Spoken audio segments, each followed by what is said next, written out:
কালু ভাই অনেকগুলো রে ভাই। হ্যাঁ হ্যাঁ। আসসালামু আলাইকুম, আপনারা সবাই কেমন আছেন? আশা করি আপনারা সবাই ভালো আছেন। আল্লাহর রহমতে আমরা সবাই ভালো আছি। তো এখন পানি কুমড়াটা খাইতে নেই, আজকে পানি কুমড়া রাঁধব মাছ দিয়ে। পানি কুমড়া একদম কুমড়া। তো দেখেন টাটকা টাটকা গাছের পানি কুমড়া কত সুন্দর। কারণ অনেকে বাজার থেকে কিনে আনার পর খায়, মানে এটা কতদিন করে কুমড়া নাকি। আর আমাদের আমাদের গ্রামের একটাই সুবিধা, সেটা হচ্ছে কি যে গাছের সব কিছু টাটকা জিনিস খাইতে পারছে, ফরমালিন মুক্ত, কোনো সার মুক্ত, সব কিছু মানে একদম নির্ভেজাল একদম সবজি।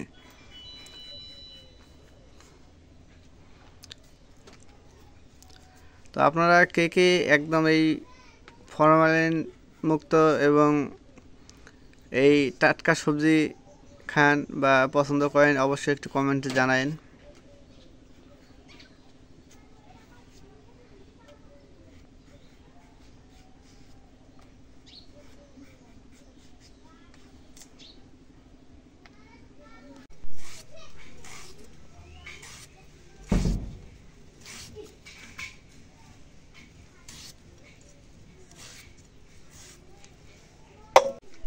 এখন পানি কুমড়াটা কাটা হয়ে গেছে, এখন দিয়ে নেই।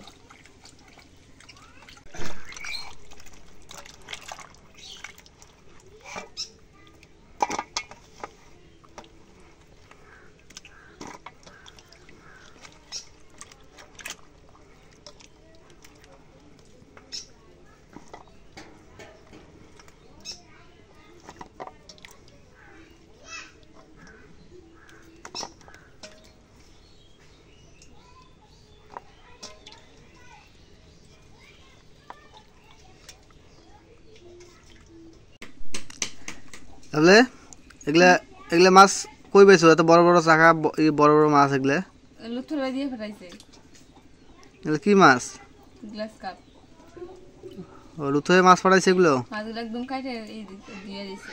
মানে সব কিছু কাটে মানে পরিষ্কার করে দিয়ে পড়াইছে না? হ্যাঁ। তোমার শুধু খালি ধুয়ে রান্না করা। সুবিধা হয়েছে তো।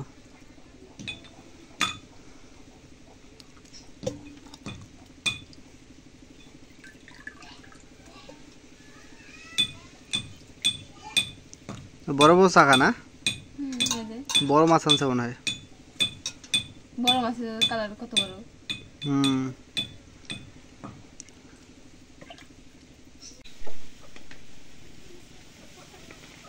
এখন পরিমাণ মতো হলুদের গুঁড়া দিয়ে দিই, মাছগুলো বাইরে তারপর রাঁধবি। এখন একটু লবণ দিয়ে দিই।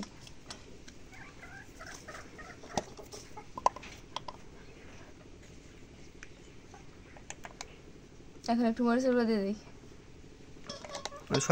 সবকিছু দিয়ে মাখাই দিবা নাকি? হ্যাঁ, একটু জিরা ওটা দিই, রসুন ওটা দিই। দেখবে হাতে আমাদের কাটা ঢুকবো ফির।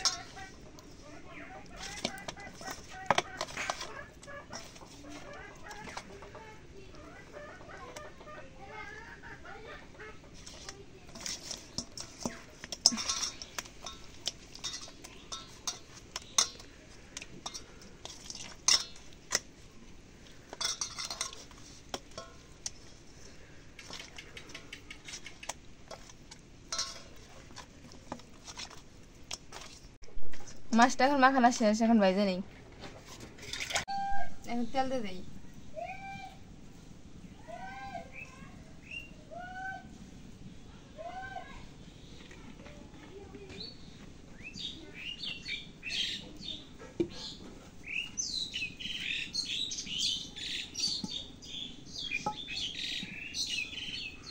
সমান করে বসা, সমান করে বসালে তেলটা মাঝখানে থাকবে।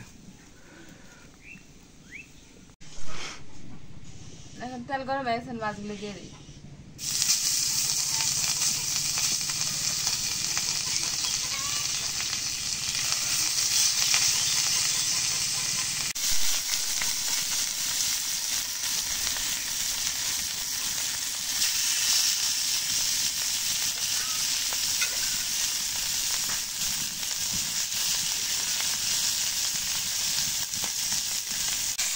মাছটা চুলটাই দেই।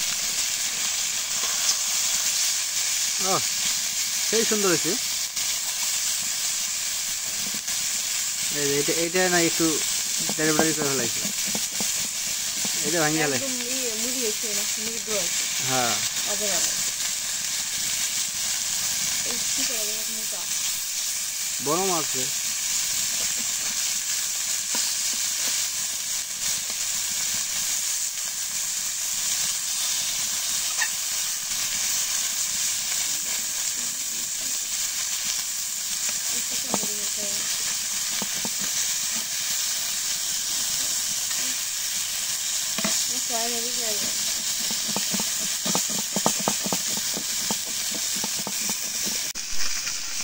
মাছগুলো এখন ভাজা হয়েছে, এখন নামায় নেই।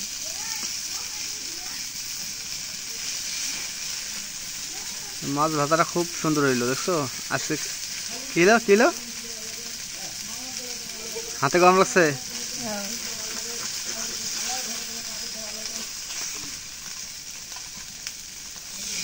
মাছ নামায় নেই, ভাজা হয়ে গেছে। মাছ নামাতে যা হাতে স্যাংটা খাইলো, স্বাভাবিক না?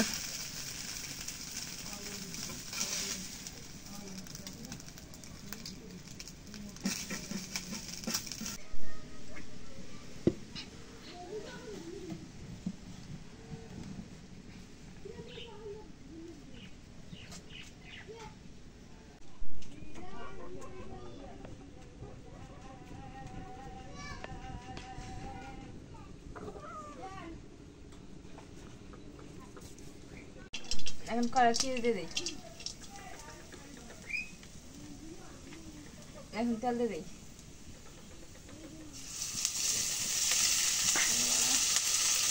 আজকে কি হয়েছে তোমার? আজকে দেখি একবার আগুনে আঁচ পাও, গরম ইয়ে হাতে লাগে।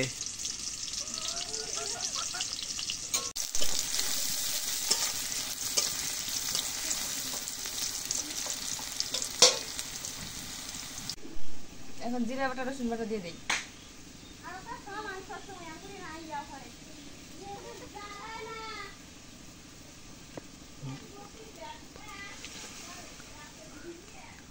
এখন পেঁয়াজ বাটা দিয়ে দিই। মানে রাস্তার সাইডে বাড়ি থাকলে আর গ্রাম এরকম থাকলে এই যে রাস্তায় এরকম কথাবার্তা চলে, চিল্লা হাল্লা এগুলো আছেই। এখন লবণ দিয়ে দিই।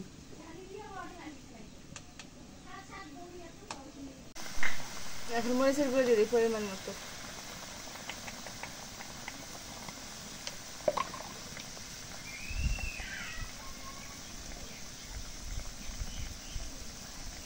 এখন হলুদের গুঁড়ো দিয়ে দিই।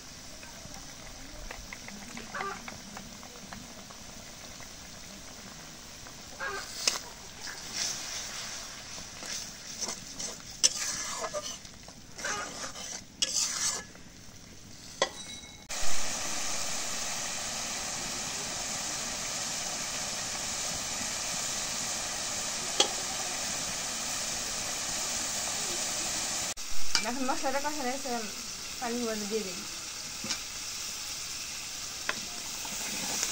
হ্যাঁ কুমুর সময় মাঠে দৌড়ে।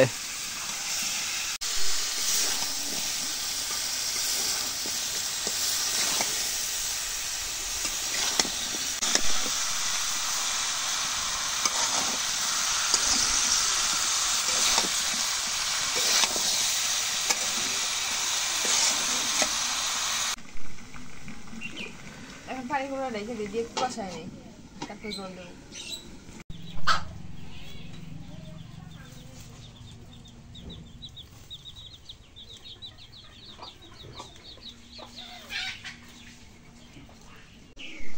এখন পানি গুঁড়োটা কষা হয়ে গেছে। এখন পানিগুলো কি পানি ওঠে নাকি? পানি উঠছিল নাকি তরকারিতে?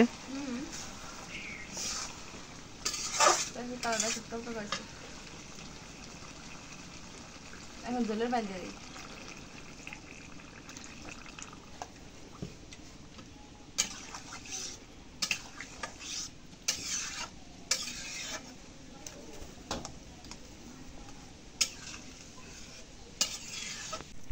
এখন মাছগুলো দিয়ে দিই।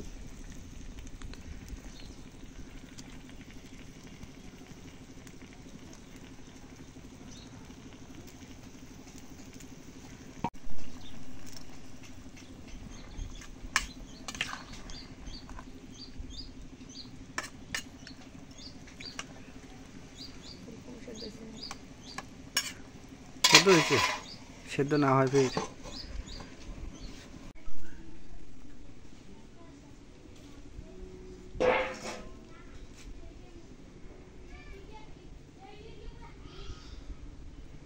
এখন তার কি দেখা গেছে নামাই নেই।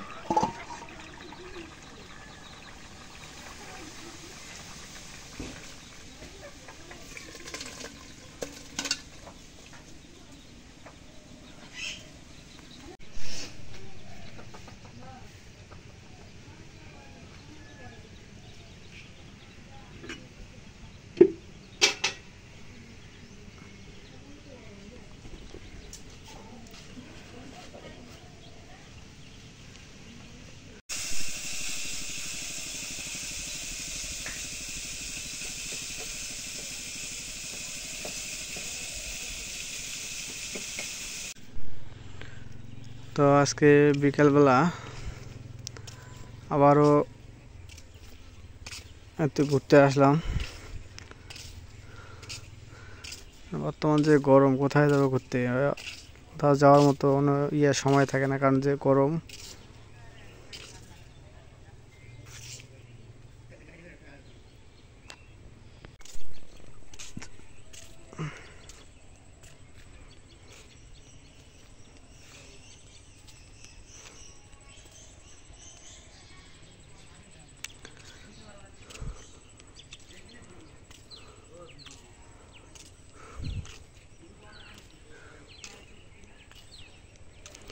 এখন যে জায়গায় যাব, শুধু আমাদের এই যে গ্রামের যে ধানের আবাদটা, তো যে জায়গায় যায় শুধু এই ধানের আবাদই দেখা যায়।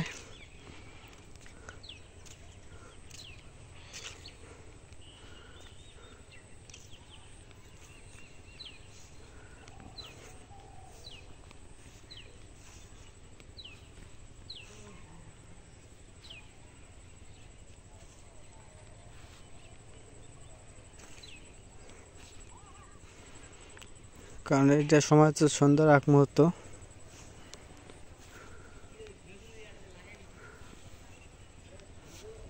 এই যে সূর্য অস্ত যাচ্ছে, আর বর্তমানে একটু এখন সন্ধ্যা সন্ধ্যা পড়তে পড়তে সন্ধ্যার সময় হতে একটু কুয়াশা পড়ে এবং ভোরবেলা কুয়াশার আভাস দেখা যায়, একটু ঠান্ডা ঠান্ডা ভাব হয়।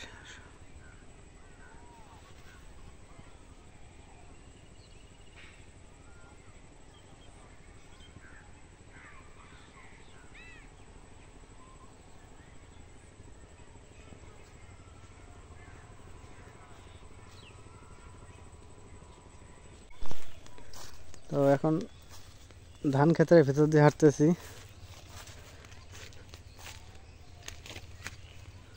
এই যে একটা চিকন একটা রাস্তা আছে,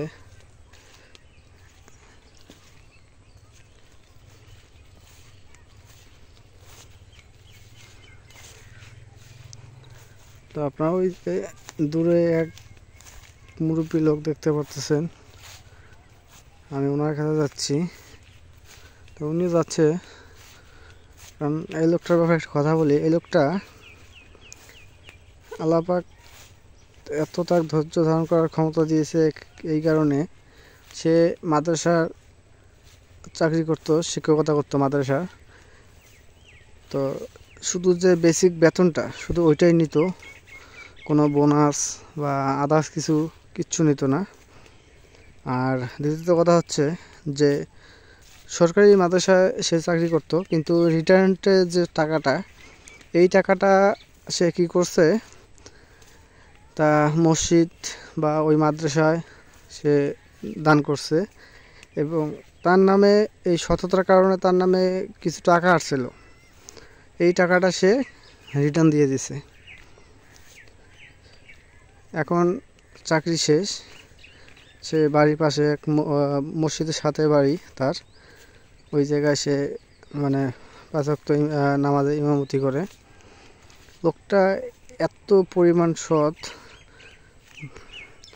মানে এমনি সাধারণত মানুষের যদি চলাফেরা করতে গেলে অনেক সময় দেখা যাচ্ছে দোকানপাটের বাকি বা এটা আদার্স কিছু হয়, সেটা তার নাই।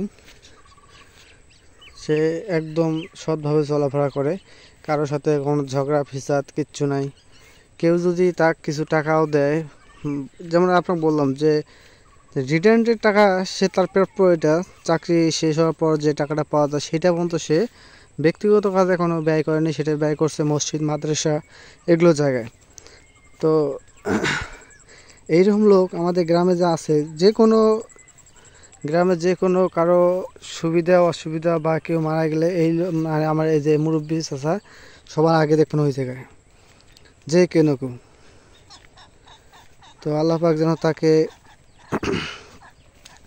হেদায়েত দান, মানে হেদায়েত তো আছে, আল্লাহ পাক যে হেদায়েত দিচ্ছে তাতে ভালো, আল্লাহ পাক তাকে সুস্থ রাখে, এই দোয়াটাই করি।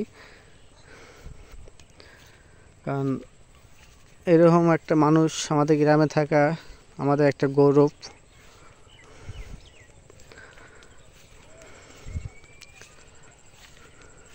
তো দিক দিয়ে ধান ক্ষেত দিয়ে আস্তে আস্তে অলরেডি চলে আসলাম একদম নদীর ধারে।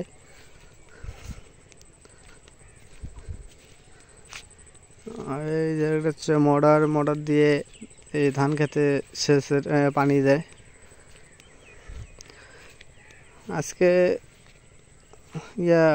ধান খেতে ওষুধ দিলাম, খুব ক্লান্ত লাগতেছে, কারণ রোদের মধ্যে যখন ওষুধ দেই, কারণ ধান খেতে মানে রোগ ধরছে, পচানি রোগ, মাজরা এবং পাতা মরা, এগুলো কিছু কিছু রোগ ধরছে। এগুলো দোকান থেকে ওষুধ বাকি নিয়ে আসলাম, মানে কীটনাশক যে দোকান আছে ওই থেকে বাকি নিয়ে আসলাম। নিয়ে আসার পর দুপুরে পর দিয়ে দিছি, কারণ আব্বার দ্বারা সম্ভব না। আর আব্বাকে আমি যতটুকু পারি এখন রেস্টে রাখার জন্য, কারণ আব্বার জন্য সবাই দোয়া করবেন এবং আমার জন্য দোয়া করবেন। আল্লাহ পাক যেন আব্বা মাকে যেন আমি কিছুটা শেষ সময়ে যখন বয়স হয়েছে এখন একটু রেস্টে রাখতে পারি, এটার জন্য দোয়া করবেন।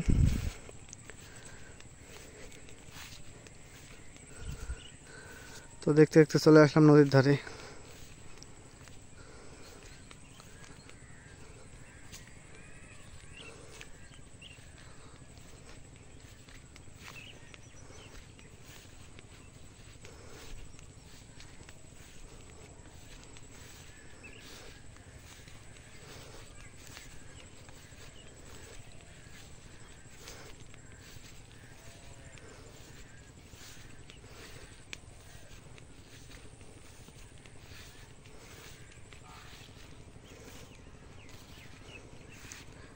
এটা হচ্ছে নদী ভাঙ্গন।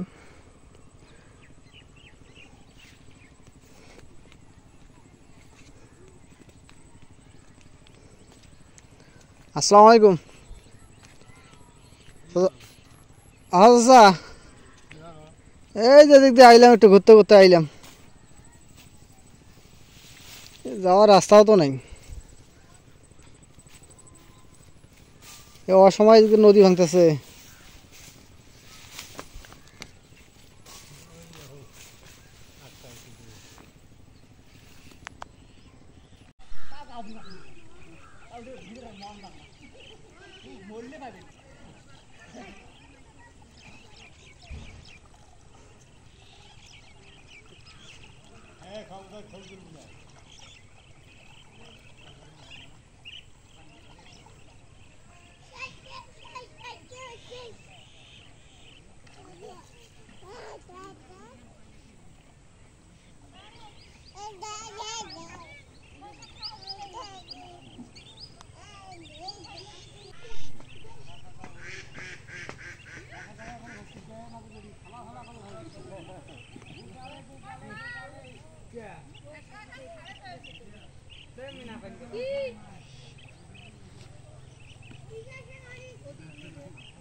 এটা হচ্ছে আমাদের গ্রামে আরেক অসহায় ফ্যামিলির ঘর।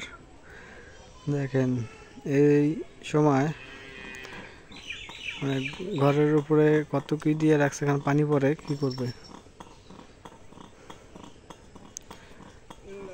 কারণ তার ছেলে মেয়ে কেউ নাই, সে একাই থাকে। এই যে দেখেন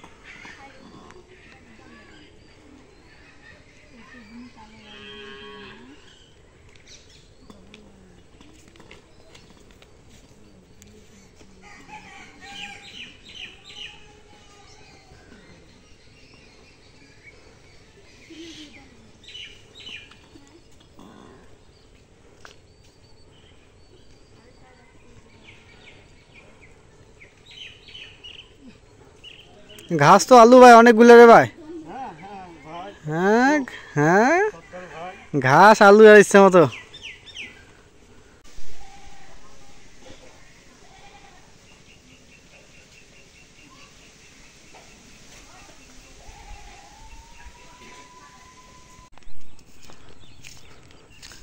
তো চাচার সাথে কিছুক্ষণ কথা বললাম, মানে এমনিতে ভালো মন্দ চিকিৎসা করলাম। আর ওই জমি আছে এই দিক তার একটু, সেই জমিটা দেখতে আসছে।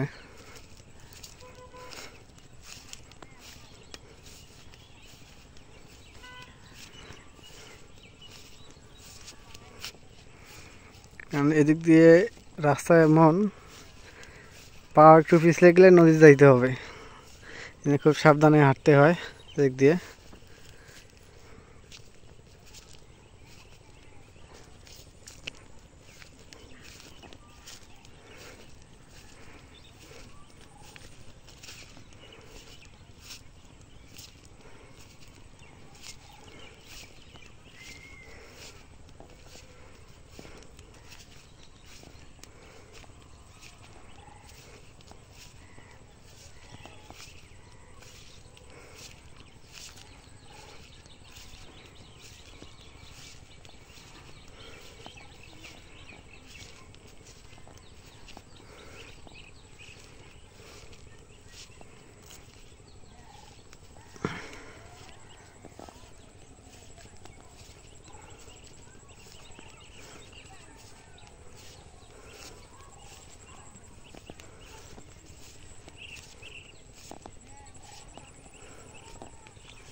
তোমার ঘাস তুলবে লাগছে,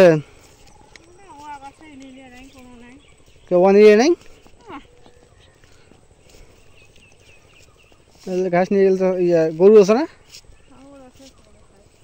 তো খাবে তো এলে ঘাস।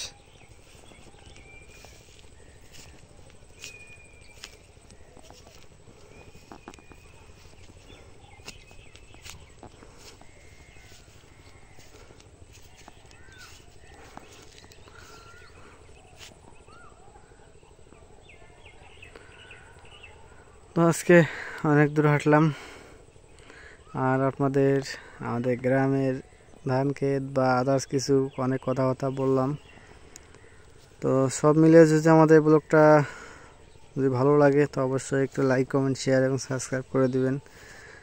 আপনাদের কাছে শুধু আমি চাই, আমার একটু ভালোবাসা চাই আপনাদের কাছে, ছোট ভাই হিসাবে আপনাদের কাছে এটাই আমার অনুরোধ।